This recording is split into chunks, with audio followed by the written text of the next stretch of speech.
Praise the Lord. கர்த்தருடைய பரிசுத்த நாமத்துக்கு மகிமை உண்டாவதாக. இந்த புதன்கிழமை காலையிலே உங்களை சந்திப்பதில் மிகுந்த சந்தோஷம். இந்த நாளுடைய ஆசீர்வாதத்துக்காக ஒரு வேத பகுதி வாசிப்போம். செப்பனியா 3ஆம் அதிகாரம் 14-15.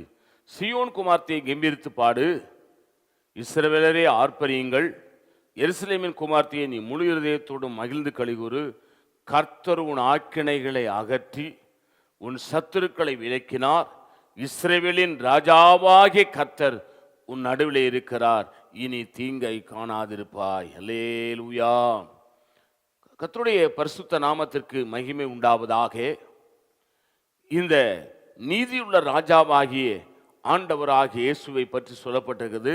சீயோன் குமார்த்தியே கெம்பீரித்து பாடு, இஸ்ரவேலரே ஆர்ப்பரியுங்கள், எருசலேமின் குமார்த்தியை நீ முழு இதயத்தோடும் மகிழ்ச்சியோடும் களிகூறு. இதை செய், கர்த்தர் உன் நடுவில் இருக்கிறார். கர்த்தர் உன் ஆக்கினையிலே அகற்றி உன் சத்துருக்களை விலக்கினார். இஸ்ரவேலின் ராஜாவாகிய கர்த்தர் உன் நடுவில் இருக்கிறார், இனி தீங்கை காணாதிருப்பாய்.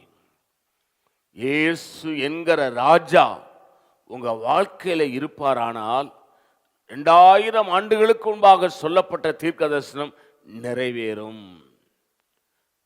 இந்த இஸ்ரவேலின் ராஜாவாகிய கர்த்தர் உன் நடுவில் இருக்கிறார், உங்கள் நடுவில் இருக்கிறார், இனி தீங்கை காணாதிருப்பீர்கள். எப்படின்னா, கர்த்தர் உன் ஆக்கினைகளை அகற்றினார். உன்மேல வந்த சாபம், உன்மேல வந்திருக்கிற பொல்லாத கிரியைகள், அந்த ஆக்கினையை அகற்றினார். உன் சத்துருக்களை விலக்கினார். உன்னோடு, உன் குடும்பத்தோடு, உன் பிள்ளைகளோடு போராடின சத்ருவை விலக்கினார். இஸ்ரவேலின் ராஜாவாகிய கர்த்தர் உன் நடுவில் இருக்கிறார், இனி தீங்கை காணாதிருப்பாய். எப்ப?